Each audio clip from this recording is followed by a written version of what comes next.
जय हिंद साथियों, welcome back to my YouTube channel Bright Future Science, जिसमें मैं रविंद्र सिंह आपका स्वागत करता हूं। देखिए, इस यूट्यूब चैनल पे हम बायोलॉजी की जो कंपटीशन की क्लासेस कर रहे हैं उसमें अपने सर्कुलेटरी सिस्टम को क्या कर लिया, समाप्त कर लिया है। अब मैं ये चाह रहा हूँ कि आपको बायोलॉजी की क्लासेस के साथ साथ मैं यहाँ पर केमिस्ट्री की क्लासेस भी प्रोवाइड कर रहा हूँ। तो आज की अपनी केमिस्ट्री की पहली क्लास होने वाली है। इसमें अपन केमिस्ट्री की जो बेसिक इन्फॉर्मेशन है, बात करें बेसिक इन्फॉर्मेशन यानी केमिस्ट्री की टाइप, यानी जो रसायन विज्ञान होता है उसकी प्रकार, कितने प्रकार की केमिस्ट्री होती है आप सभी लोग जानते हो केमिस्ट्री की टाइपों के बारे में। तो और जो मैटर यानी कि क्या होता है पदार्थ की कितने स्टेट्स यानी कितनी अवस्थाएं होती हैं उनके बारे में डिस्कस करने वाले हैं। ठीक है, तो यदि आपने इस चैनल को सब्सक्राइब नहीं किया तो प्लीज़ चैनल को सब्सक्राइब करें और वीडियो को लाइक कर दें, जिससे आपको क्या मिलेगा, इससे आपको क्या प्रॉफिट होगा, इससे आपको ये प्रॉफिट होगा कि यहाँ से आगे जितने भी वीडियो आएंगे यानी कि इस रसायन शास्त्र की अपन जितनी क्लासेस करेंगे प्लस बायोलॉजी की जो अपन क्लासेस करने हैं उसकी वीडियो या उसके जो जैसे ही आपको क्या मिलेगा, जैसे मैं वीडियो अपलोड करता हूं तो आपको तुरंत नोटिफिकेशन मिल जाएगा। आपको केवल यही प्रॉफिट होने वाला है, इसके अलावा आपको कोई प्रॉफिट नहीं होने वाला है, ताकि आप अपनी तैयारी को कंटिन्यू कर सकें। तो देखिए, बिना देरी के हुए आज के सेशन को स्टार्ट करते हैं। तो आप सभी लोग जानते हो जो रसायन विज्ञान होता है, क्या होता है रसायन विज्ञान यानी कि केमिस्ट्री। तो सबसे पहले यदि अपन इसकी बात करें, किसकी, केमिस्ट्री की बात करें, तो सबसे पहले बात करते हैं इसके प्रकार होंगे। किसकी प्रकार यानी कि टाइप। इसके केमिस्ट्री के कितने टाइप होते हैं तो आप क्या बताओगे। आप सभी लोग जानते होंगे केमिस्ट्री के आप मेन रूप से कितने पार्ट जानते हो, दो भाग जानते होंगे, एक होती है ऑर्गेनिक केमिस्ट्री, एक होती है इनऑर्गेनिक केमिस्ट्री। लेकिन मैं आपको ये नहीं कहूंगा दो ही होते हैं, मैं आपको यहाँ पे 5 टाइप इस केमिस्ट्री के बताने वाला हूँ। केमिस्ट्री के कितने टाइप होते हैं, 5 टाइप होते हैं, जिनको आप एक एक करके बिल्कुल समझते चलिए और आप अपनी कॉपी पेज लेकर बैठे यानी पेपर पेन लेकर बैठे, जिससे आप साथ ही साथ चीज़ों को नोट डाउन करते चलिए ताकि आपको अपने नोट्स बनाने में कोई परेशानी नहीं होगी। तो चलिए सेशन को स्टार्ट करते हैं। देखिए, अपन पढ़ेंगे सबसे पहले जो केमिस्ट्री है, केमिस्ट्री की टाइपों के बारे में। टाइप यानी कि हिंदी मीडियम वाले इसको क्या लिखेंगे, प्रकार। देखिए, आप टेंशन मत लीजिए, कोई भी चाहे आपका कोई भी मीडियम हो, चाहे वो आप हिंदी मीडियम से रहते हो या इंग्लिश मीडियम से, आपको दोनों की क्या लिखाई जाएंगी, परिभाषाएं, या दोनों प्रकार से आपको यहाँ पर नोट करवा दिया जाएगा। तो सबसे पहले बात करते हैं केमिस्ट्री का जो फर्स्ट प्रकार है, टाइप की बात करें तो टाइप में सबसे पहले आता है ऑर्गेनिक केमिस्ट्री। क्या आता है, ऑर्गेनिक केमिस्ट्री। ठीक है, जिसको अपन हिंदी मीडियम में कहते हैं या हिंदी में इसको क्या लिखेंगे, कार्बनिक रसायन। क्या कहते हैं इसको हिंदी में, कार्बनिक रसायन कहते हैं। ठीक है, इतनी बात समझ में आ गई। अब अगले टॉपिक, अब नंबर 2 की बात करें, एक ऑर्गेनिक, एक आप पढ़ते आ रहे हो स्टार्टिंग से इनऑर्गेनिक केमिस्ट्री। इनऑर्गेनिक केमिस्ट्री जिसको बोला जाता है अकार्बनिक रसायन। अकार्बनिक रसायन। देखिए, अकार्बनिक रसायन यानी कि ऑर्गेनिक केमिस्ट्री कार्बनिक रसायन, इनऑर्गेनिक मतलब अकार्बनिक रसायन। देखिए, इन दोनों बेसिकली डिफरेंस क्या होता है, यदि जिस केमिस्ट्री या जिस रसायन विज्ञान की शाखा में कार्बन का उपयोग किया जाए या कार्बन से संबंधित किस विभिन्न चीजों के बारे में अध्ययन किया जाता है, किससे संबंधित आप बताओगे, जो कार्बन होता है, क्या होता है, जो कार्बन होता है यानी कार्बन का संबंधित जो चीजें हैं, कार्बन का सिंबल होता है सी। यदि आपको नहीं, आप बेसिकली आप तो इतनी बार तो क्लास 12 में पढ़ के आ चुके होंगे, यदि आपको नहीं पढ़ी है तो इसके बारे में अपन एक चैप्टर पढ़ेंगे पीरियोडिक टेबल, उसमें अपन इसको बहुत अच्छे से कवर करने वाले हैं। तो अभी अपन को क्या पढ़ना है, यानी कार्बन की जिस रसायन में महत्वपूर्ण भूमिका होती है उसको अपन कार्बनिक रसायन कहते हैं, और जिस रसायन विज्ञान की शाखा में कार्बन की भूमिका नहीं होती है उसे अकार्बनिक रसायन कहते हैं। चलिए इससे आगे स्टार्ट कर समझते हैं। देखिए, इससे आगे बात करें तो एक होता है एनालिटिक केमिस्ट्री। कौन सी होती है, एनालिटिक केमिस्ट्री, जिसको कहा जाता है दैनिक जीवन में जो चीजें काम आती हैं, दैनिक जीवन में। जैसे अपन आप देखोगे यहाँ पे फ्यूल यानी कि जो ईंधन होता है, क्या होता है, ईंधन। ईंधन में बोल दूं, ईंधन आप क्या बताओगे, ईंधन क्या होता है, जैसे डीजल है, पेट्रोल है, इससे भी क्या होते हैं, ईंधन होते हैं। इसमें और अपन पढ़ेंगे मेडिसिन के बारे में। मेडिसिन बोले तो जो दवाइयाँ होती है, क्या होती हैं, जो दवाइयाँ होती हैं उनके बारे में भी अपन इसी ब्रांच में पढ़ते हैं, यानी एनालिटिकल केमिस्ट्री में पढ़ते हैं। ठीक है, अब बात करते हैं अगली साइंस की ब्रांच होती है, मेजर ब्रांच मानी जाती है, वो होती है बायोकेमिस्ट्री। क्या होती है? बायोकेमिस्ट्री, यानी कि जैविक रसायन। क्या होता है? जैविक रसायन। देखिए जैविक रसायन क्या होता है, इसमें अपन पढ़ते हैं जो अपने जो अपने शरीर के अंदर जो विभिन्न प्रकार के रसायन पाए जाते हैं, यानी अपने ह्यूमन बॉडी की बात करें तो उसमें जो रसायन पाए जाते हैं उसको अपन इसमें पढ़ते हैं जैविक रसायन में। किसमें? ह्यूमन जो बॉडी होती है या कोई भी लिविंग्स हो, या मैं क्या कह सकता हूँ, कोई भी लिविंग्स हो, यानी कि ह्यूमन बॉडी यानी कि मानव, और यानी कोई भी सजीव हो उसके शरीर में जो रसायन पाए जाते हैं उनके बारे में अपन पढ़ते हैं बायोकेमिस्ट्री के अंतर्गत। नंबर 5 पे अपन बात करें तो नंबर 5 पे आता है अपना अब बायोकेमिस्ट्री हो गया, अब आता है फिजिकल केमिस्ट्री। फिजिकल केमिस्ट्री यानी कि भौतिकी रसायन। भौतिकी रसायन, देखिए भौतिकी का मतलब यानी कि जो फिजिक्स के अंदर जितनी भी चीजें आती हैं, फिजिक्स यानी कि फिजिकल केमिस्ट्री में क्या आता है, फिजिक्स के अंदर जैसे आप इसमें रासायनिक बलगत की आप क्लास 12 में पढ़ के आ चुके हो, इन सभी यानी विभिन्न प्रकार के बल दाब कुछ इसमें भी पढ़ते हैं, उसको कहते हैं अपन भौतिक रसायन यानी कि फिजिकल केमिस्ट्री कहते हैं। तो आपको साइंस की कितनी ब्रांचेस बता दी मैंने, साइंस की कितनी ब्रांच होती है, मेजर पांच ब्रांचेस होती है, जिसमें फर्स्ट होती है ऑर्गेनिक केमिस्ट्री यानी कार्बनिक रसायन। ऐसे कंपाउंड जो कार्बन से मिलकर बने होते हैं उन्हें कार्बनिक पदार्थ कहते हैं या कार्बनिक कंपाउंड कहते हैं, उनके बारे में अध्ययन करते हैं अपन कार्बनिक रसायन में। अब अकार्बनिक रसायन यानी इसमें कार्बन की कोई भूमिका नहीं होती, इससे कार्बन का कोई लेना देना नहीं होता है, उसे अकार्बनिक रसायन कहते हैं।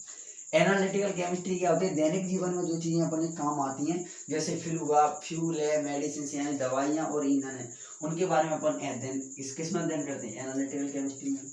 और जो क्या होता है बायोकेमिस्ट्री, यानी कि जो जैविक रसायन होता है उसमें मनुष्य के शरीर के अंदर या कोई भी लिविंग से उसके शरीर में जितने भी रसायन पाए जाते हैं उनके बारे में अध्ययन करते हैं। और फिजिकल केमिस्ट्री में क्या करते हैं, भौतिकी रसायन यानी जो भौतिक यानी फिजिकल फिजिक्स के जो कॉन्सेप्ट है जो किसके अंदर आते हैं, केमिस्ट्री के अंतर्गत अपन पढ़ते हैं, उनको अपन क्या बोलते हैं, फिजिकल केमिस्ट्री के अंतर्गत उन सभी बातों को पढ़ते हैं। ठीक है, आई होप को आपको इतनी बातें इसके बारे में समझ में आ गई होंगी। आपको यहीं पे मैं बता दूं, यदि केमिस्ट्री के मैं फादर बताऊं, फादर यानी कि केमिस्ट्री के जनक, तो केमिस्ट्री के जनक माना जाता है एंटोनी लेवोसियर को। एंटोनी लेवोसियर, हिंदी में इनका नाम लिखेंगे एंटोनी लेवोसियर।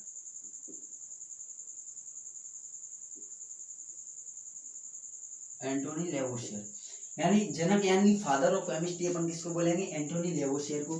किस कारण से इनको एंटोनी लेवोसियर को फादर ऑफ केमिस्ट्री बोला जाता है, क्योंकि इन्होंने विभिन्न प्रकार के, जैसे अगर मैं बात करूं जो हाइड्रोजन क्या है, जो क्या है अपना हाइड्रोजन टीम है, यानी हाइड्रोजन की जो क्या होती है हाइड्रोजन टीम है, इसके बारे में किसने बताया था, एंटोनी लेवोसियर ने। ऑक्सीजन टीम है, उसके बारे में किसने बताया था, आप बताओगे, एंटोनी लेवोसियर ने बताया।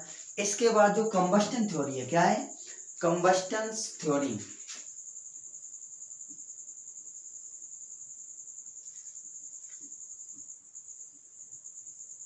कंबस्टन थ्योरी हिंदी में लिखेंगे इसको दहन सिद्धांत। दहन सिद्धांत भी किसने दिया था, आप बताओगे, एंटोनी लेवोसियर ने दिया था। इसीलिए इसे अपन क्या कहते हैं, तो आप बताओगे इन्हें फादर ऑफ केमिस्ट्री कहते हैं, यानी केमिस्ट्री के जनक माना जाता है एंटोनी लेवोसियर को। इन्होंने हाइड्रोजन टीम, ऑक्सीजन टीम और दहन सिद्धांत जैसे नियम दिए, जिसके कारण इन्हें फादर ऑफ केमिस्ट्री कहा जाता है।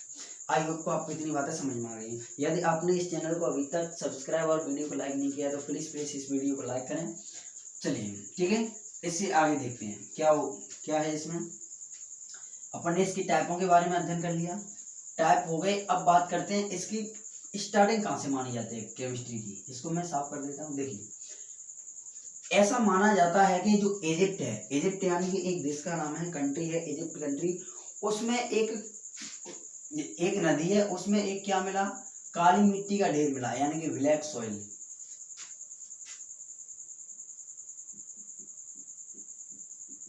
ब्लैक सॉइल यानी कि काली मिट्टी।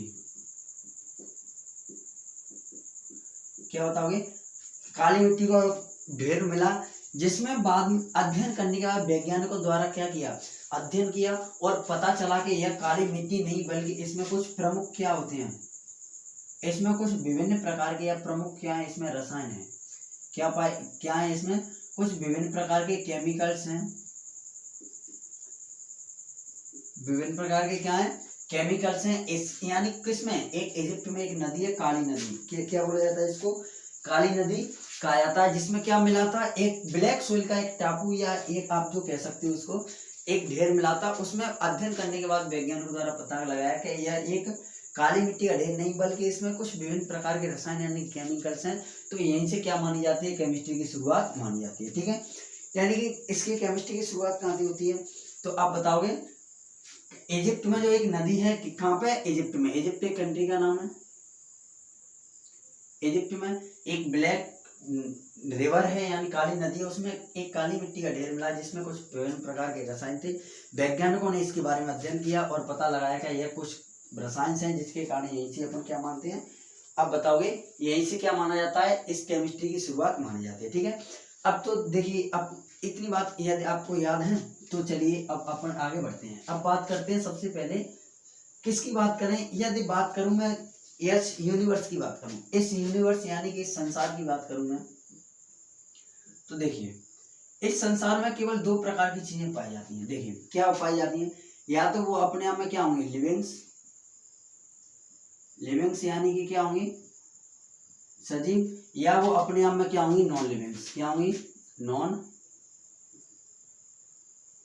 लिविंग को हिंदी में क्या लिखेंगे, इसको निर्जीव, क्या लिखेंगे, निर्जीव। देखिए यानी कि इस संसार में केवल दो प्रकार की वस्तुएं संभव है, या तो वह अपने आप में क्या होंगी, सजीव, या वह अपने आप में क्या होंगी, निर्जीव। तो कोई भी यदि सजीव बॉडी है या कोई भी सजीव जो जीव है उसका शरीर मिलकर बना होता है कोशिकाओं से, किससे मिलकर बना होता है,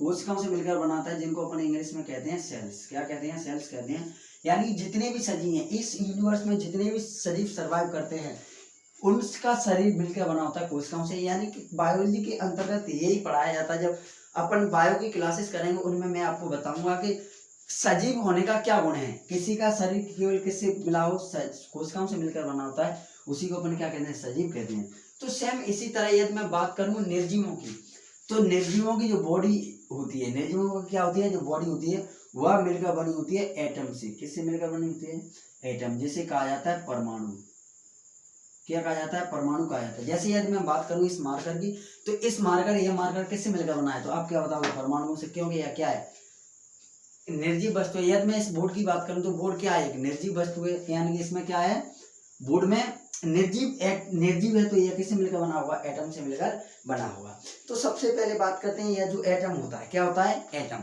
अब इस एटम के बारे में क्या क्या चीजें होती हैं, इसमें न्यूट्रॉन होता है, प्रोटॉन होता है, इलेक्ट्रॉन होता है। इसके बारे में जब अपन एटॉमिक स्ट्रक्चर पढ़ेंगे उस चैप्टर में अच्छी तरीके से कवर कर लेंगे इसको। अभी आप इतना याद रखिए कि जो नॉन लिविंग थिंग्स होती हैं, यानी जो जितनी भी निर्जीव वस्तुएं हैं वह सभी एटम्स यानी परमाणुओं से मिलकर बनी होती हैं। तो देखिए जब सबसे पहले क्या आता है, परमाणु, तो यहाँ पे देखिए यानी कि सबसे पहले क्या आएगा, एटम, एटम यानी कि परमाणु। देखिए जब बहुत से परमाणु यानी कि एटम आपस में जुड़ते हैं, क्या करते हैं, मैंने क्या कहा, जब बहुत से यानी एक से अधिक, दो या दो से अधिक एटम यानी कि परमाणु आपस में जुड़ते हैं तब किसका निर्माण होता है, तब आप बताओगे, तब एक किसका निर्माण होता है, तो उस स्थिति में एक मॉलिक्यूल का निर्माण होता है। किसका निर्माण होता है, एक मॉलिक्यूल का निर्माण होता है।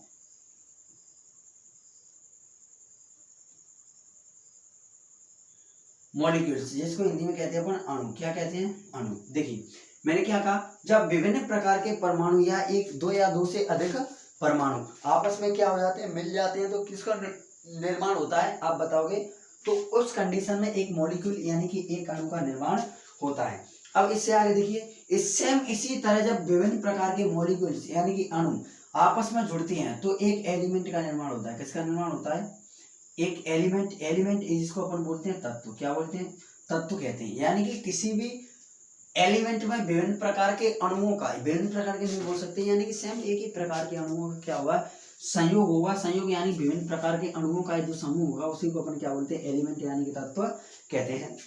सेम इसी तरह जब एक या एक से अधिक एलिमेंट आपस में क्या हो जाते हैं, जुड़ जाते हैं, तो बनता है कंपाउंड। क्या बनता है? कंपाउंड, जिसको बोला जाता है यौगिक। क्या कहते हैं इसको अपन?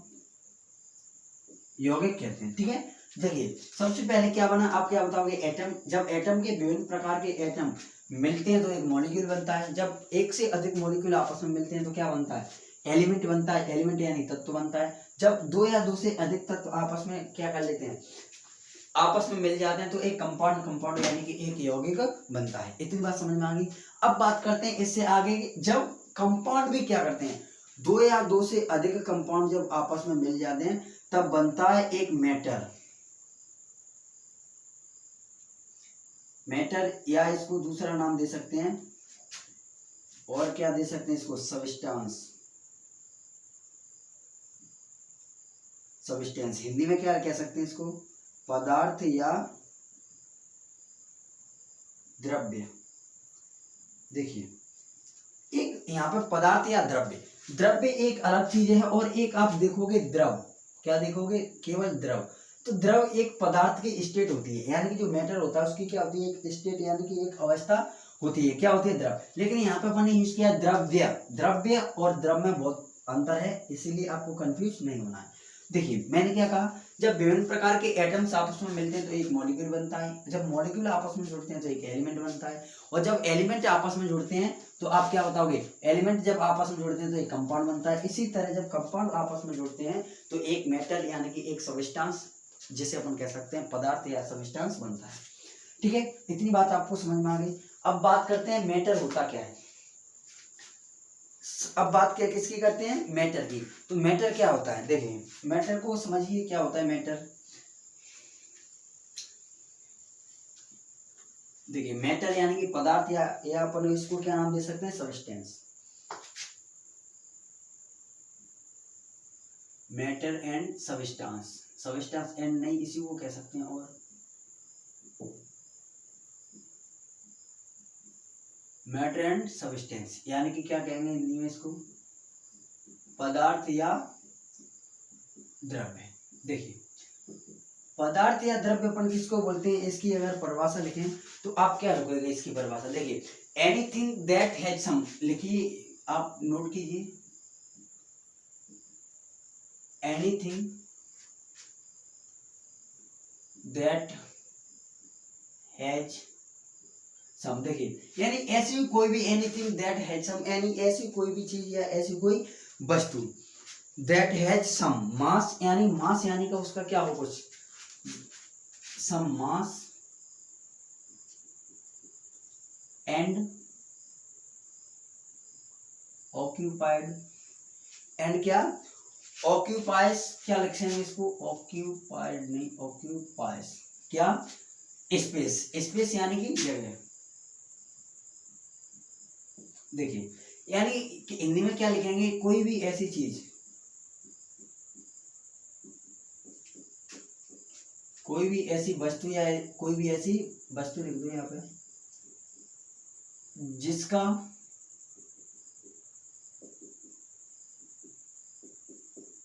कुछ ना कुछ क्या हो, द्रव्यमान। द्रव्यमान। अब या इसको अपन क्या कह सकते हैं? वजन। और उसने क्या हो, और उसने जगह घेर रखी हो, और उसने क्या कर रखा हो? जगह को घेर रखी हो, उसे क्या कहते हैं? आप बताओगे। उसी को अपन मैटर या द्रव्य कहते हैं। यानी मैंने क्या कहा? Anything that has some mass and occupied space, यानी कि कोई भी ऐसी चीज जिसका कुछ ना कुछ क्या हो, द्रव्यमान, यानी कि उसमें कुछ ना कोई वजन हो, और उसका कुछ ने जब वह किसी स्थान पर रखी जाए तो वह क्या करे? जगह। तो वह क्या हो, उसी को अपन क्या कहते हैं? पदार्थ कहते हैं। यानी जैसे इस मार्कर की बात करूं तो इस मार्कर का कुछ ना कुछ क्या है? वजन होगा। वजन यानी द्रव्यमान होगा। और जब मैं इसको यहाँ पर रखूंगा किसी भी स्थान पर तो यह जगह घेरेगा, तो मार्कर एक क्या हो गया? पदार्थ हो गया। ठीक है, यानी मैटर की बात समझ में आ गई आपको, क्या होते हैं? पदार्थ। ठीक है, अब बात करते हैं किसकी? अब स्टेट ऑफ मैटर, यानी कि अब अपन क्या समझते हैं? मैटर हो गया। अब समझते हैं अपन स्टेट ऑफ मैटर, हिंदी में लिखेंगे इसको पदार्थ की अवस्था, पदार्थ की अवस्था। देखिए यदि अपन पदार्थ की अवस्था की बात करें तो आप शुरुआत से पदार्थ की कितनी अवस्थाएं पढ़ते आ रहे हो, आप क्या बताओगे? आप जो स्टार्टिंग से पदार्थ की अवस्थाएं पढ़ते आ रहे हो तो आप बताओगे मेन रूप से यदि देखा जाए तो आपको याद होगा, जहां तक मेरे को जानकारी है आपको पता होगा, यदि आप क्लास 12 पढ़ चुके हैं तो आपको पढ़ाई जाती है कि मेन रूप से पदार्थ की 3 अवस्थाएं होती हैं, एक होती है ठोस, द्रव और गैस। लेकिन मैं कहूंगा कि पदार्थ की 3 अवस्थाएं नहीं होती हैं, पदार्थ की होती है 5 अवस्था। कितनी होती है? 5 अवस्थाएं होती हैं। पदार्थ की कितनी अवस्था होती है? क्या लिखेंगे आप मैटर में, स्टेट में, यानी कि इसकी स्टेट के बारे में, यानी कि पदार्थ की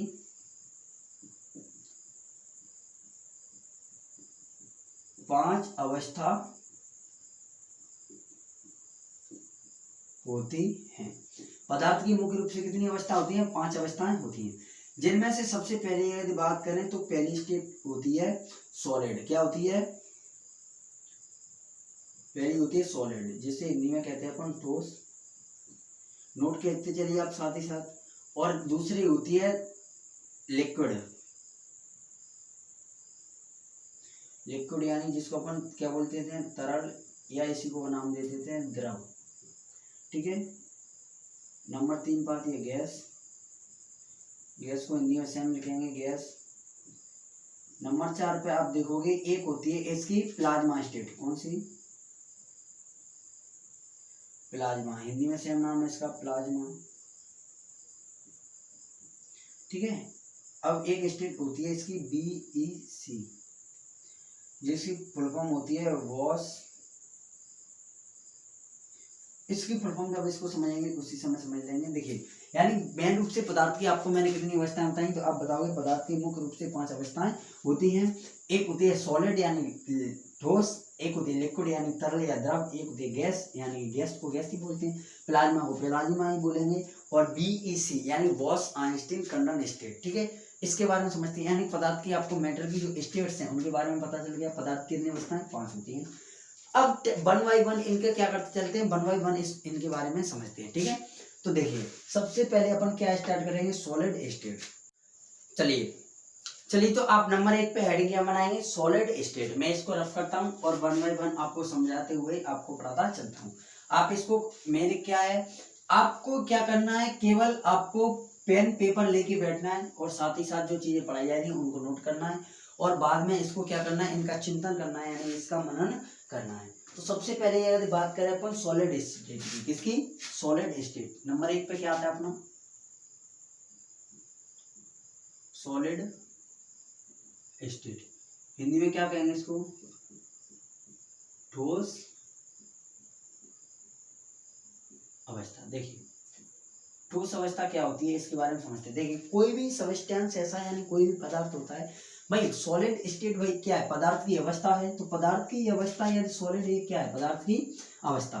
तो इस कंडीशन में अपन क्या करेंगे? इस कंडीशन में आप बताओगे, तो इस कंडीशन में अपन को क्या करना है, इसकी पदार्थ की, इसकी जो सॉलिड स्टेट क्या किसे कहते हैं या किस में पाया जाता है, तो इसके बारे में अपन को क्या करना है, पढ़ना है। तो देखिए मेन रूप से अगर सॉलिड की बात करें तो सॉलिड क्या होता है? सॉलिड यानी कि ठोस क्या होता है? व्हाट इज अ ठोस, यदि बात करूं मैं, सॉलिड किसे कहते हैं, तो आप क्या बताओगे? तो आपको बताना है ऐसा कोई पदार्थ, क्या कहूं, ऐसा कोई पदार्थ जिसमें क्या हो, उसका मास, मास यानी कि जिसको अपन क्या कहते हैं, द्रव्यमान, या इसी को बोला जा सकता है आयतन, या इसी को कह सकते हैं अपन वजन। क्या कह सकते हैं? वजन। दोनों ये सभी क्या हो, निश्चित हो। कैसे हो? निश्चित यानी कि फिक्स होने चाहिए। देखिए मास, अगर केमिस्ट्री में बात करें तो आयतन और द्रव्यमान, केमिस्ट्री के अंदर दोनों चीजें समान होती हैं, चाहे वो आयतन हो चाहे द्रव्यमान हो, दोनों चीजें क्या होती हैं, एक जैसी। एक ही चीज को अपन आयतन और द्रव्यमान कहते हैं। वही यदि फिजिक्स में अपन इसके बारे में पढ़ेंगे, जब किसके बारे में, आयतन और द्रव्यमान, तो फिजिक्स में आयतन और द्रव्यमान दोनों अलग अलग चीजें होती हैं। ठीक है। अब इससे आगे देखिए, यानी उसका मास क्या होगा, यानी उसका द्रव्यमान क्या होगा, तो आप बताओगे निश्चित होगा। अब बात करते हैं उसकी शेप की, किसकी? शेप यानी उसकी आकृति, या उसका क्या कह सकते हैं, आकार। आकृति आकार ए भी क्या होना चाहिए, निश्चित होना चाहिए। निश्चित यानी कि ए भी क्या कैसा होना चाहिए, फिक्स होना चाहिए। जैसे यदि मैं बात करूं इस मार्कर के बारे में, यह जो मेरे हाथ में आपको मार्कर दिख रहा है, इस मार्कर कैसी अवस्था में, आप बताओगे सर यह ठोस है, तो लेकिन कैसी, आपको कैसे पता चला कि यह ठोस है, तो आप क्या बताओगे कि सर इसका मास यानी द्रव्यमान है, तो आज वह क्या है, निश्चित है। जैसे यदि मैं बात करूं इसके वजन की, तो मान लीजिए इसमें कुछ भी वजन होगा, एड चीज मान लीजिए 10 से 12 ग्राम, 14 ग्राम, 15 ग्राम, कोई भी एड चीज इसका वजन होगा, द्रव्यमान होगा कि नहीं हुआ, द्रव्यमान यानी उसका आयतन होगा, वह कैसा है, निश्चित है। क्या इसका मान लीजिए आप 15 ग्राम आज वजन है, तो क्या कल इसमें 20 ग्राम हो जाएगा या घटकर 10 ग्राम रह जाएगा, तो आप बताओगे ऐसा संभव नहीं है। तो इसका क्या है, वजन यानी कि निश्चित है। अगर बात करें शेप यानी कि आकृति आकार की, तो इसका आकार क्या है, निश्चित है, यानी आज ऐसा है कल भी ये वैसा ही रहेगा। आज से 1 साल बाद यदि इसको ऐसे ही रख दिया जाए इसको, तो इसकी आकृति कैसी रहेगी, सेम इसी प्रकार से रहेगी। इसी तरह आकृति यानी क्या होनी चाहिए, निश्चित होती है। अब बात करते हैं इनमें इंटरमोलिक्यूलर फोर्स।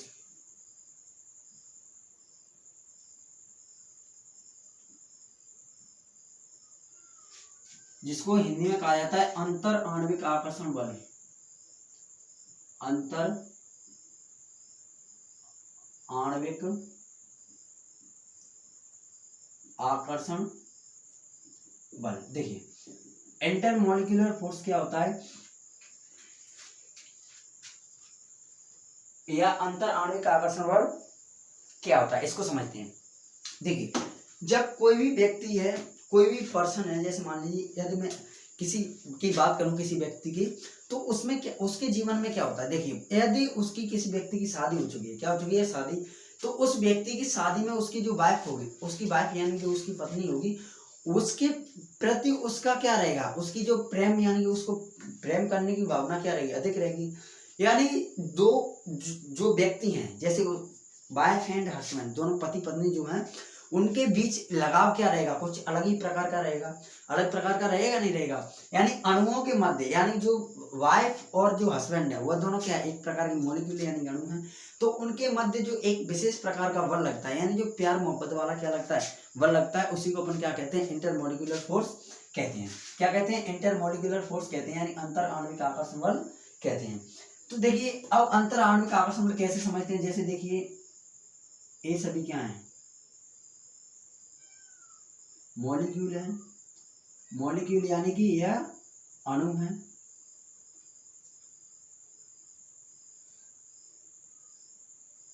देखिए ये मैंने जो अणु बनाया वो क्या है, आपको दिख रहा होगा कि ये सभी एक दूसरे से बिल्कुल घनिष्ठता के साथ चिपके हुए हैं। चिपकने का मतलब बिल्कुल एक के बाद एक बिल्कुल घनिष्ठता के साथ जुड़े हैं। यानी इनमें आप बताओगे इंटरमोलिक्यूलर फोर्स क्या है, अधिक है। क्या है इनमें, इंटरमोलिक्यूलर फोर्स अधिक है, ठीक है। अब देखिए अब इनमें क्या होता है, यदि इंटरमोलिक्यूलर फोर्स अधिक होगा, यानी कोई भी चीज क्या होगा, जितना क्या होगा उसके उनके अंदर इंटरमोलिक्यूलर फोर्स जितना अधिक होगा, तो वह उतने क्या होंगे, रेज्ड यानी कि उतने क्या होंगे, कठोर होंगे। जैसे यदि मैं बात करूं इसके मार्कर की, इस मार्कर की बात करूं, तो क्या इसमें इंटरमोलिक्यूलर फोर्स ज्यादा है, स्ट्रॉन्ग है या नहीं है। आप कहोगे बिल्कुल, मैं कैसे मानूं कि स्ट्रॉन्ग है, मैं कहूँगा है, लेकिन आप कहोगे कि मैं क्यों मानूं भाई कि मॉलिक्यूल है। तो आपको क्या करना है, ऐसे कुछ कोई भी चीज लेनी है, उसको क्या करना है, उसको ऐसे अलग करने की क्या करनी है, कोशिश करनी है। जैसे ही आप उसे अलग करने की कोशिश करोगे, तो आप महसूस करोगे इसको अपन को तोड़ने में या अलग करने में ज्यादा ऊर्जा खर्च करनी पड़ रही है, यानी ज्यादा ताकत लगानी पड़ रही है, ज्यादा बल लगाना पड़ रहा है। तो आप क्या महसूस करोगे, यानी कि उसके जो अणु है, अणु यानी कि उसके जो परमाणु है, उनमें जो इंटरमोलिक्यूलर फोर्स यानी कि अंतर आणविक आकर्षण बल वो क्या होता है, अधिक होता है, यानी कि स्ट्रॉन्ग होता है। यदि आपसे पूछेगा ठोस कठोर क्यों होते हैं, इनमें इंटरमोलिक्यूलर फोर्स कैसे बताओगे आप, स्ट्रॉन्ग, स्ट्रॉन्ग यानी कि मजबूत। देखिए यानी जो सॉलिड होते हैं उनमें इंटरमोलिक्यूलर फोर्स अधिक होता है। अब आपसे पूछेगा ठोस कठोर क्यों होते हैं, क्या क्वेश्चन पूछे, ठोस कठोर क्यों होते हैं। देखिए यदि आपसे क्या पूछता है कि ठोस कठोर क्यों होते हैं, तो आपको बताना है उनके अंदर जो इंटरमोलिक्यूलर फोर्स है, क्या है, इंटरमोलिक्यूलर फोर्स, वो क्या है, इंटरमोलिक्यूलर फोर्स अधिक स्ट्रॉन्ग है, यानी कि अधिक है। इंटरमोलिकुलर फोर्स क्या है, स्ट्रॉन्ग यानी कि मजबूत, अधिक है, इसीलिए इसको अपन क्या कहते हैं, इसीलिए ये क्या होते हैं, कठोर होते हैं। यानी उसके जो अणु होते हैं वो क्या होते हैं, घनिष्ठता के साथ जुड़े हुए रहते हैं। इसके कारण क्या होता है, उसके मध्य इंटरमोलिकुलर फोर्स अधिक होता है। जैसे यदि आपको पता ही है, जैसे कोई नॉर्मल लड़का है, क्या है, कोई नॉर्मल लड़का है, यदि उसको किसी लड़की से क्या हो जाता है, प्रेम, क्या हो जाता है, प्रेम, तो उसके प्रति उस लड़के का जो उस लड़की के प्रति क्या होता है, इंटरमोलिकुलर फोर्स थोड़ी नॉर्मल कम रहती हैं। यदि आप उन्हें अलग करना चाहो, क्या करना चाहो, अलग करना चाहो, तो आपको उनको ऊर्जा आकर्षित करने में ज्यादा टाइम नहीं लगेगा, उनको अलग करने में। लड़की को कुछ बोल दो उसके बारे में, लड़की दूसरे दिन ही क्या कर ले, उसे ब्रेकअप कर लेगी, इतना। लेकिन आप एक बात बताना, क्या किसी व्यक्ति का जो उसकी शादी हो चुकी है, क्या हो चुकी है, उसकी शादी, तो उसकी वाइफ के प्रति उसकी प्रेम भावना और अधिक होगी, गर्लफ्रेंड के मुकाबले क्या होगी, अधिक होगी। तो आप क्या पाओगे कि उन दोनों को यदि अलग करना है, तो एक बार के लिए यदि उसकी वाइफ को उसके पति के बारे में कुछ बोल दिया जाए, तो वह क्या कर लेगी, उसके बारे में सुन को सहन कर लेगी। और उस यदि किसी व्यक्ति को सुना दी उसकी वाइफ के बारे में, तो भी क्या होगा, वह उसके एक बार के लिए वह जांच पड़ताल करेगा, उसके बाद वो क्या करेगा, कोई भी डिसीजन लेगा। लेकिन इस प्रकार जब उनके मध्य क्या होता है, तो उस समय इंटरमोलिकुलर फोर्स अधिक होता है, यानी उनकी क्या हो चुकी होती है, शादी हो चुकी रहती है, जिसके कारण उसमें क्या होता है, यानी इंटरमोलिकुलर फोर्स स्ट्रॉन्ग होते हैं, इसीलिए उनको क्या होता है, अलग करना कठिन होता है। सेम इसी तरह जो क्या होते हैं, सॉलिड होते हैं, उनके जो मॉलिक्यूल होते हैं उनके मध्य इंटरमोलिकुलर फोर्स क्या होता है, अधिक होता है, जिसके कारण उनको क्या होता है, अलग करना कठिन होता है, जिसके कारण वह कैसे होते हैं, कठोर होते हैं। कैसे होते हैं, कठोर होते हैं। अब बात करते हैं इसमें सॉलिड में, किसमें, सॉलिड में। अगर सॉलिड जो होता है वह इनकी डेंसिटी, क्या, इसकी अगर अपन डेंसिटी की बात करें, किसकी बात करें, डेंसिटी की, डेंसिटी को हिंदी में कहेंगे घनत्व या सघनता। क्या बोलेंगे इसको, डेंसिटी, घनत्व या सघनता। तो इनकी जो डेंसिटी या घनत्व होती है वो उच्च होती है, क्या होती है, उच्च यानी कि हाई होती है। इनकी डेंसिटी क्या होती है, हाई होती है। यानी इसका यदि हाई, घनत्व का मतलब क्या होता है, देखिए कोई भी चीज है जो सॉलिड होगा उसकी देखिए मात्रा यदि आप कम लीजिए, क्या लीजिए, मात्रा क्या लीजिए, कम। अब मात्रा जितनी आप कम लोगे तो उसमें उस मात्रा के अकॉर्डिंग उसमें वजन नहीं होगा, वजन उसकी ज्यादा होगा। जैसे आप लोगों ने देखा भी होगा कि जो एक केजी का जो क्या होता है, जो कोई भी जो क्या होती है, कोई भी व्यक्ति या जैसे कोई केले वाला है, तो केले वाला किस वजन से आपको केले तोल के देता है, तो वह क्या करता है, आपको लोहे के जो क्या बोला जाता है, उसको वांट बोला जाता है, वांट, क्या बोला जाता है उसको, वांट। अब उस वांट का देखिए आकार कितना होता है, बिल्कुल छोटा, लेकिन उसमें वही आपको देखने को मिल जाएगा कि आकार छोटा होने के कारण उसमें कितना किलो वजन है, 1 केजी। वही अगर पानी की बात करें तो 1 केजी पानी का क्या इतना पानी 1 केजी हो जाएगा, आप बताओगे, बिल्कुल नहीं होगा, क्योंकि उसके डेंसिटी यानी कि घनत्व क्या होती है, कम होती है।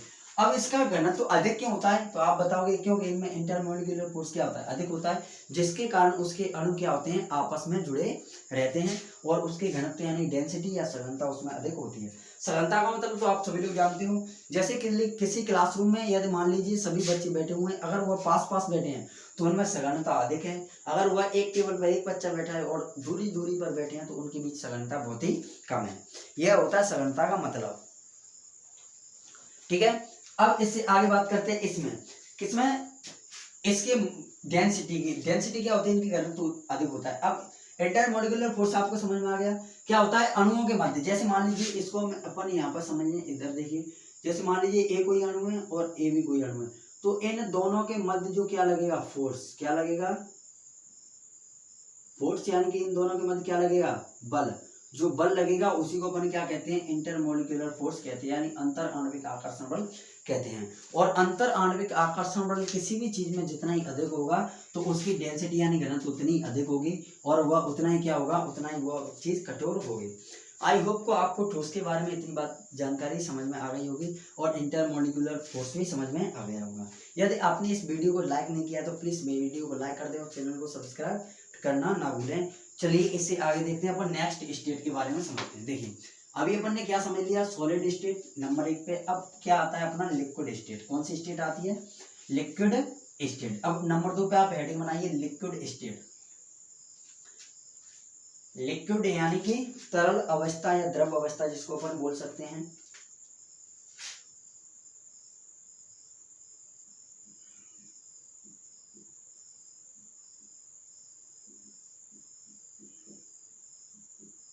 तरल अवस्था,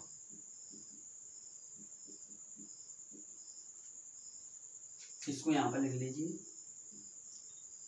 तरल अवस्था। देखिए तरल अवस्था किसे कहते हैं यानी सॉलिड स्टेट किसे कहते हैं। सबसे पहला पॉइंट, यदि इसकी बात करें, यदि इसकी किसकी बात करें, पहले इसकी मास की बात कर लें, द्रव्यमान की। तो द्रव्यमान यदि सॉलिड स्टेट में देखा जाए तो किसी भी मैटर यानी किसी भी सब्सटेंस या किसी पदार्थ का जो मास होता है, क्या होता है, मास, जिसको अपन क्या बोलते हैं, द्रव्यमान या वजन। क्या कह सकते हैं, मास को द्रव्यमान या वजन, या इसको मैंने बता दिया आयतन भी बोला जा सकता है। तो उसका मास या द्रव्यमान क्या होता है, आप बताओगे, फिक्स होता है। कैसा होता है, फिक्स यानी कि निश्चित होता है, यानी इनके वजन में कोई बदलाव नहीं होगा। वजन जैसा है वैसा की वैसा रहेगा, यानी वजन में कोई परिवर्तन नहीं होता है। ठीक है, यानी मास यानी द्रव्यमान इसका जैसा भी वैसा रहता है। अगले पॉइंट की बात करें, अब बात करते हैं इसकी शेप की। किसकी शेप, यानी कि आकार या आकृति, आकार या आकृति। देखिए यदि अपन आकार या आकृति की बात करें द्रव की, तो आकार और आकृति इन दोनों में से इसकी जो चीज है, आकार और आकृति, वैसे तो दोनों सिमिलर चीजें एक जैसी हैं। तो आकार और आकृति ये होती है नॉट फिक्स। कैसी होती है, नॉट फिक्स, यानी अनिश्चित। क्या लिखेंगे हिंदी में इसको, अनिश्चित।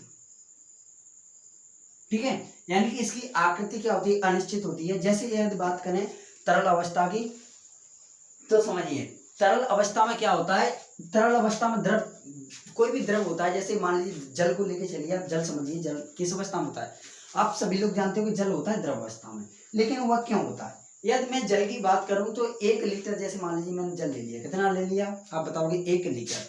अब 1 लीटर जल को मैंने क्या किया, पहले तो उसको 1 लीटर में भरा, तो आपने क्या देखा कि उसने जल ने लीटर के समान आकृति बदल ली। भाई मैं उस जल को क्या करना चाह रहा हूँ कि बोतल में भरना चाह रहा हूँ। किस में भरना चाह रहा हूँ, बोतल में। तो उस पात्र में तो मैंने उसी 1 लीटर जल को किस में डाल दिया, बोतल में डाल दिया। अब उस बोतल में आप क्या देखोगे, उस जल ने किसके समान आकृति ले ली, बोतल के समान। लेकिन वजन उसका सेम है। वजन तो भाई जब पात्र में डाला तब भी 1 लीटर था, बोतल में डाला तब भी क्या था, 1 लीटर था। यानी वजन इसका क्या रहेगा, फिक्स रहेगा। लेकिन आकृति फिक्स रही, आप बताओ, बिल्कुल नहीं रही, क्योंकि इनकी आकृति क्या होती है, नॉट फिक्स होती है, यानी इसकी आकृति का कोई पता लगाया नहीं जा सकता है। यदि मैं इसे धरती पर डाल दूं, किस पर डाल दूं, यदि यहाँ पर मैं इस स्टूडियो में किस में डाल दूं, यदि मैं इसमें किस जल को इस धरती पर डाल देता हूँ, यह क्या हो जाएगा, तो आप क्या बताओगे, इसकी आकृति क्या हो जाएगी, जल इस धरती के समान हो जाएगी, यानी धरती पर बगड़ जाएगा, यानी पूरी तरह इसकी आकृति चेंज हो जाएगी। तो आप क्या बताओगे, द्रव के बारे में आपने क्या पढ़ा, क्योंकि इनका मास यानी द्रव्यमान कैसा होगा, फिक्स होगा, लेकिन इनकी शेप यानी कि आकृति और आकार दोनों ही अनिश्चित होंगे। अब बात करते हैं अगली, इनके बाद जो इंटरमोलिकुलर फोर्स होगा, क्या होगा,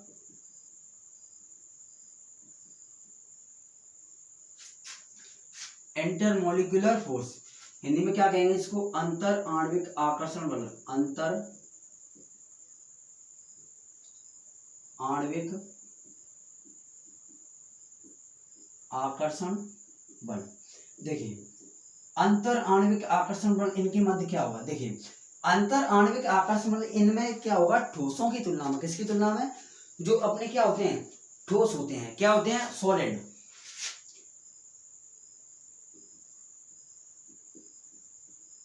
किसकी तुलना में आप बताओगे, ठोसों के कंपैरिजन में कैसा होता है, कम होता है। यानी इंटरमोलिकुलर फोर्स जो होते हैं क्या होते हैं, सॉलिड। अब सॉलिड के कंपैरिजन में, यानी सॉलिड की तुलना में इनमें क्या होता है, कम पाया जाता है। आप देखोगे कि जल में इंटरमोलिकुलर फोर्स पाए जाते हैं। जल क्या होता है, आप बताओगे, जल की यदि अपन जल को अलग करना चाहें, जैसे नॉर्मली किसी पात्र में जल भरा है, यदि उसमें से अपन को आधा जल अलग करना है तो क्या कर सकते हैं, अपन किसी पात्र से उसमें भर के दूसरे पात्र में डाल सकते हैं। यानी उनके मध्य इंटरमोलिकुलर फोर्स तो पाए जाते हैं। कि यदि जल में इंटरमोलिकुलर फोर्स नहीं पाया जाएगा तो जल एक जगह रुक पाएगा, नहीं रुक पाएगा, क्योंकि उसके क्रिस्टल क्या होने लगेंगे, उसके अणु इधर उधर भटकने लगेंगे। तो इस ऐसा तो होता नहीं है, लेकिन जल में इंटरमोलिकुलर फोर्स पाए जाते हैं, लेकिन ठोसों की तुलना में क्या पाए जाते हैं, कम पाए जाते हैं। यानी ठोसों में कैसे जुड़े रहते हैं कोई भी क्रिस्टल, ठोसों में बिल्कुल सघनता के साथ जुड़े रहते हैं, किसमें, सॉलिड में, यानी कि ठोसों में। वहीं पे यदि इनके मध्य देखा जाए तो इसके अणु हल्के दूर दूर होते हैं, किसमें, लिक्विड में, लिक्विड यानी कि तरल में, ठीक है।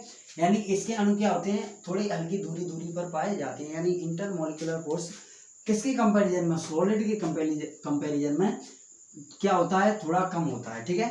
इतनी बात समझ में आ गई लिक्विड के बारे में। अब देखिए, यानी इसमें जो इंटरमोलिकुलर फोर्स होता है, यानी इसके अणुओं के बीच में, किसके अणु, इसके अणुओं के बीच में। अब एक बात बताना, इसके अणुओं के बीच में क्या है, ठोसों के बीच, अणुओं के बीच में कोई स्पेस था, बताइए। स्पेस का मतलब इनके बीच में कोई जगह थी, लेकिन आप देख रहे हो कि इनके जो क्या है, जो लिक्विड अवस्था के अणु हैं, उनके अणुओं के बीच क्या पाया जाता है, स्पेस पाया जाता है। यानी इनके बीच की दूरी क्या होती है, इसके अणुओं के बीच की, इसकी, इनमें क्या होता है, अणुओं के बीच की दूरी, अणुओं के बीच की दूरी, दूरी या इसको स्पेस कह सकते हैं। यानी इसके अणुओं के बीच की दूरी क्या होती है, अधिक होती है, कैसी होती है, अधिक होती है। क्या समझ में आया आपको। यानी आपको मैंने पहले बताया कि इसके जो इंटरमोलिकुलर फोर्स होता है, इसके अणुओं में क्या होता है, ठोसों के कंपैरिजन में कम होता है। अब जैसे ही कम होगा तो इसके अणु क्या आ जाएंगे, थोड़े दूर दूर स्थित होंगे, तो इनके बीच में स्पेस क्या पाया जाएगा, स्पेस, यानी इनके अणुओं के बीच में स्पेस अधिक पाया जाता है, ठीक है। क्या समझ में आ गया आपको, अणुओं के बीच की दूरी क्या होती है, इसको क्या होती है, अधिक होती है, यानी अणुओं के बीच में गैप थोड़ा अधिक पाया जाता है। अब बात करते हैं इसकी डेंसिटी की, किसकी,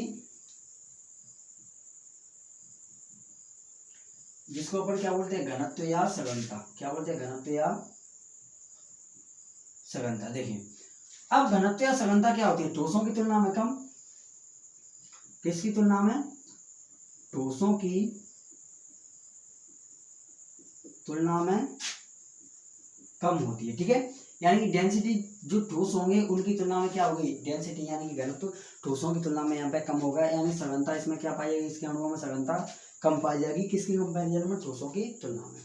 अब इसकी बात करते हैं अगला, यह जो द्रव होता है यह कठोर नहीं होते हैं, यानी कि इस स्टेट में कोई भी पदार्थ पाया जाएगा तो वह कठोर नहीं होगा, यह कठोर नहीं होते हैं, ये क्या नहीं होते हैं, यानी लिक्विड अवस्था में कोई भी एक प्रोडक्ट पाया जाता है वह क्या नहीं होगा, आप बताओगे, वह क्या नहीं होगा, कठोर नहीं होगा, यानी उसमें कठोरता के गुण नहीं पाए जाएंगे। आई होप को आपको लिक्विड के बारे में इतनी बातें पढ़नी है, और आई होप को आपको इतनी सभी पूरी बातें समझ में आ गई होंगी। अब चलते हैं नेक्स्ट स्टेट के आगे। नेक्स्ट स्टेट कौन सी अपनी, आप क्या बताओगे, अब अपने कौन सी अवस्था पढ़नी है, गैसीय अवस्था। कौन सी अवस्था पढ़नी है, गैसीय अवस्था।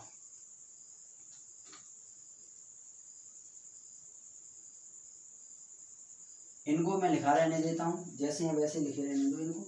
नंबर 3 डाल लीजिए आप, गैस, गैस हिंदी में क्या लिखेंगे इसको, गैस, यानी गैसीय अवस्था की यदि अपन बात करें, कौन सी अवस्था की, गैसीय अवस्था। तो गैसीय अवस्था में क्या होता है, देखिए, जो क्या होता है, इसका मास यानी कि जो द्रव्यमान होता है वो क्या होता है, नॉट फिक्स होता है, यानी कि अनिश्चित होता है। कैसा होता है, आप क्या बताओगे, अनिश्चित। देखिए, यदि मैं बात करूं गैस की, किसकी बात करूं, गैस की, तो गैस में क्या होता है, इसका मास यानी कि इसके द्रव्यमान की बात करें तो उसके द्रव्यमान यानी कि उसका वजन फिक्स रहेगा। यदि मैं आपसे पूछूंगी इस वायुमंडल में ऑक्सीजन की मात्रा कितनी है, तो आई उसको आप परसेंटेज बता सकते हो। परसेंटेज की एक अलग वैल्यू है, परसेंटेज अलग मान होता है। क्या आप इसकी मैं वजन की बात करूं तो इसमें क्या आप वजन बता सकते हो कि वायुमंडल में ऑक्सीजन 10 किलो है कि 20 किलो, 30 किलो है। आई होप आप मेरे को पता है, यहाँ तक नहीं बता पाओगे क्योंकि इसकी मात्रा अपन ज्ञात नहीं कर सकते हैं। तो क्या याद रखना है आपको, यानी कि इसमें जो आयतन यानी कि जो मास होता है, क्या होता है, मास यानी द्रव्यमान होता है, वो भी क्या होता है, नॉट फिक्स होता है। अगली बात करें शेप यानी कि आकृति और आकार की, तो आप क्या बता सकते हो कि गैस की आकृति कैसी है, वह किस प्रकार की है, मार्कर के समान है, बोर्ड के समान है, मेरे समान है, तुम्हारे समान है, किसके समान है, क्या बताओगे, अब बता सकते हो? नहीं बता सकते हो, क्योंकि इनका आकृति और आकार यानी शेप इनकी नॉट फिक्स होती है। अब बात करते हैं इसके इंटरमोलिकुलर फोर्स यानी कि अंतर आणविक आकर्षण बल की। तो इनमें अंतर आणविक आकर्षण बल होता है नगण्य। क्या होता है? नगण्य होता है। क्या होता है? नगण्य होता है। नगण्य का मतलब क्या होता है? जैसे समझिए, इधर देखिए, जैसे एक बात बताना मेरे को, एक कोई व्यक्ति है, मान लीजिए एक लड़का है जिसका नाम है पप्पू। क्या नाम है? पप्पू नहीं, विकास नाम रख लो इसका। क्या नाम रख लो? विकास। अब एक व्यक्ति है जिस कौन है? विकास के पापा हैं। किसके पापा हैं? विकास के पापा। अब देखिए मेरी बात ध्यान से सुनना। अब विकास के पापा ने क्या किया? विकास की क्या कर रहे हैं? शादी। विकास के पापा क्या कर रहे हैं? विकास की शादी। तो विकास के पापा लगभग उन्होंने एवरेज मान लीजिए शादी में 7 से 8 लाख रुपए खर्च कर रहे हैं। 7 से 8 लाख रुपए में लड़का की उन्होंने एवरेज शादी हो जाती है। लड़की की शादी में शायद ही रुपए ज्यादा लग सकते हैं। लेकिन क्या होगा? विकास की शादी कर रहे हैं विकास के पापा, और शादी में कितने रुपए खर्च कर रहे हैं? आप बताओगे? लगभग 9 से 10 लाख रुपए क्या कर रहे हैं? खर्च कर रहे हैं यहाँ पर। तो बढ़िया वीआईपी गार्डन से शादी कर रहे हैं विकास के पापा। तो विकास के मामा भाई भात देने आएंगे कि नहीं आएंगे? आप कहोगे बिल्कुल आएंगे। तो विकास के मामा बोले कि हम भाई भात में देंगे केवल 101 रुपया। कितना? 101, केवल इतने रुपए देंगे। ये बात किसने कही? विकास के मामा ने। विकास के मामा ने बोली कि हम भात में कितने रुपया देंगे? 101 रुपया। अब विकास के पापा ये गुस्सा, मानी तुम भाई 101 रुपया दोगे, हम शादी में 4 से 5 लाख रुपया खर्च कर रहे हैं, 9-10 लाख रुपया खर्च कर रहे हैं, तो क्या इसमें आपकी बेइज्जती महसूस नहीं होगी? या मेरी भी बेइज्जती है भाई, क्यों? मैं क्या कर रहा हूँ? 9 से 10 लाख रुपए शादी में खर्च कर रहा हूँ, 8-9 लाख, तो आप 101 रुपये दोगे। विकास के मामा कहते हैं सुनो जी, आइए हम देंगे 101 और तुम्हारी नाक पे देंगे, तो तुम्हें लेने पड़ेंगे। जब तक हमारी बहन जिंदा है तब तक हम तुम्हारी नाक पे देंगे 101 रुपया। ज्यादा दिन हमारी बहन नहीं रहेगी तुमते हमते कोई रिश्ता नहीं रहो। तो विकास के पापा ही गुस्सा, बानी तुम 101 रुपया दोगे तो तुम अपने घरे कौन जाओ, हमें ना तुम्हारा बात लेना। अब एक बात बताइयो, जब कोई इंसान रात के 12 बजे अपने बच्चन ने लेके भूखो गार्डन से निकले हो, तो आंखन में आंसू तो आवेंगे। तो आंखन में आंसू भर के जाके मामा का बोले विकास के, कौन थे? विकास के पापा थे, कि सुनो जीजा जी, तुमने तो हमें बजाय दो पे घर से, लेकिन तुम आज से मुझे मरो समझ लियो। मरो समझ को मतलब समझ दो, यानी कि आज से तुम मुझे मरो समझ लियो। यानी विकास के मामा मरेंगे, लेकिन बाकी पापा के लिए कहाँ जाएंगे? मर जाएंगे। क्या हो जाएंगे? उसके पापा के लिए क्या हो जाएंगे? मर जाएंगे। तो कहने का मतलब, नगण्य का मतलब होता है इंटरमोलिक। कोई भी चीज नगण्य होती है तो उसका मतलब ये नहीं होता है कि बिल्कुल भी नहीं होता है। उसका मतलब होता है थोड़ा सा होता है लेकिन होता नहीं है। यानी कि यह पूरी तरह काम करेगा, इंटरमोलिकुलर फोर्स नहीं करेगा। तो यानी विकास के मामा तो जिंदा तो थे, लेकिन विकास के पापा के लिए थे, आप बताओगे नहीं थे। तो सेम इसी तरह क्या होता है, जो इंटरमोलिकुलर फोर्स होता है वह इनके जो क्या होते हैं, गैसीय अवस्था के जो अणु होते हैं उनके मध्य पाया होता है लेकिन होता नहीं है। इसका मतलब समझ रहे आप? यानी कि नगण्य होता है। कैसा होता है? नगण्य होता है, यानी कि यह काम बिल्कुल नहीं करता। ठीक है, अब बात करते हैं इसके अणुओं के बीच की दूरी। देखिए अब किसकी बात करें? इसके अणुओं के बीच की दूरी, यानी इसके स्पेस की बारे में बात करें तो इसमें क्या होता था द्रव में क्या होता था? अधिक। लेकिन इसमें आप बताओगे बहुत ही ज्यादा क्या होता है? बहुत अधिक होता है। एक अणु यहाँ पे है तो एक अणु यहाँ पे मिलेगा, एक अणु यहाँ पे मिलेगा, एक अणु यहाँ पे मिलेगा। यानी कि गैस के अणुओं के मध्य इंटरमोलिकुलर फोर्स नहीं होता है, यानी नगण्य होता है। यानी कि इनके बीच का स्पेस क्या होता है? बहुत ही ज्यादा अधिक होता है। जैसे आप सभी लोग जानते भी हो, जो अपन सेंट वगैरह यूज करते हैं, क्या यूज करते हैं? जो सेंट यूज करते हैं तो उस सेंट में क्या आता है भाई? गैस भर के आती है। गैस अपन को किस अवस्था में दिखती है? लिक्विड अवस्था में। तो उस गैस को, उस स्प्रे को जैसे अपन ने क्या कर लिया? लगा लिया। क्या कर लिया? लगा लिया। तो क्या उसके क्रिस्टल शर्ट पर जमे रहेंगे? आप बताओगे सर बिल्कुल नहीं होंगे भाई। उसकी खुशबू क्या होने लगेगी? उड़ने लगेगी, यानी खुशबू एक स्थान से दूसरे स्थान तक जाने लगेगी। तो उसमें इंटरमोलिकुलर फोर्स क्या है? बहुत ही कम है, तभी तो उसके अणु क्या हो रहे हैं? स्वतंत्र रूप से घूम पा रहे हैं। तो उनके बीच में क्या होगा? जो क्या होगा, उसके अणुओं के बीच की दूरी का स्पेस बहुत ही ज्यादा अधिक होगा। अब बात करते हैं इनकी डेंसिटी या घनत्व की। तो डेंसिटी यानी कि घनत्व इनका होता है बहुत ही कम होता है। कैसा होता है? बहुत कम होता है। कैसे होता है? बहुत कम होते हैं। यदि अपन इसके एग्जाम्पल की बात करें तो इसमें नाइट्रोजन गैस आता है, हाइड्रोजन गैस आता है, ऑक्सीजन गैस आता है, हीलियम भी गैस आता है। यानी ये सभी इसके क्या हो जाएंगे? एग्जाम्पल हो जाएंगे। क्या हो जाएंगे? एग्जाम्पल्स हो जाएंगे, यानी उदाहरण हो जाएंगे। ठीक है, आई होप को आपको इतनी बातें समझ में आ गई होंगी। आज की क्लास में अपन इतना ही रखते हैं। अब नेक्स्ट क्लास में अपन यहाँ से इसके 2 स्टेट बची हुई हैं, प्लाज्मा और बीईसी, इन दोनों स्टेटों के कवर करेंगे। आज अपन ने थोड़ा केमिस्ट्री के जो बेसिक चीजें उनको भी समझा, पदार्थ किसे कहते हैं, मैटर। आई होप को आपको इतनी बातें 3 स्टेट आपको समझ में आ गई होंगी। अब इससे आगे की क्लासेस में अपन कल की क्लास में पढ़ लेंगे, या अब नेक्स्ट वीडियो जो आएगी उसमें अपन पढ़ेंगे प्लाज्मा किसे कहते हैं, बीईसी क्या होता है, बॉस आइंस्टीन कर्नल स्टेट क्या होता है, इसके बारे में अपन को क्या करना है? पढ़ लेना है। ठीक है, तो अभी अपन को आज की क्लास में इतना याद रखना है। यदि आपने अभी तक इस चैनल को सब्सक्राइब नहीं किया तो प्लीज इस चैनल को सब्सक्राइब कर लीजिएगा। यदि वीडियो को लाइक नहीं किया है तो वीडियो को लाइक भी करें और अपने फ्रेंडों के साथ शेयर करें यदि आपको यह वीडियो अच्छी लगती है तो। और मेरी यह गारंटी है कि आप चाहे किसी भी एग्जाम की प्रिपरेशन कर रहे हो, चाहे तो आप करिए एसएससी में सीजीएल, सीएचएसएल, तो आपको क्या करना है? मेरे साथ बना रहना है इस YouTube चैनल के साथ, और आपको इस चैनल को क्या कर लेना है? सब्सक्राइब, और वीडियो को लाइक करें, जहाँ तक वो अपने फ्रेंडों के साथ शेयर करें। तो आज के लिए इतना ही, मिलते हैं नेक्स्ट क्लास में। तब तक के लिए take care, bye, God bless you, see you tomorrow.